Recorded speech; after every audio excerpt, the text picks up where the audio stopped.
Deputy director livestock Kashmir कंदर को doctor Shabir Ahmad Bijani ji सरबराही में गोट मीर वाहिद बख्श खान बिजाणी में जानवरनि जी मुफ़्त मेडिकल कैंप लगाई वई, जंहिंमें जानवरनि खे मुख़्तलिफ़ विचंदड़ बीमारियुनि खां बचाव जी वैक्सीन कई वई ऐं पेट जे कीड़नि जी दवा पीआरे वई ऐं सिंध अंदरि ताज़ो फैलियल जानवरनि में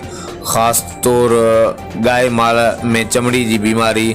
लंपी स्किन डिजीज़ LSAD बाबति मालवंत माण्हुनि खे आगाही ॾिनी वई।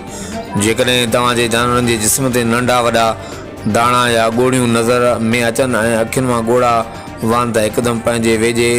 जानवरनि जी अस्पताल में हर वक़्तु मौजूदु रहंदड़ तरबियत याफ़्ता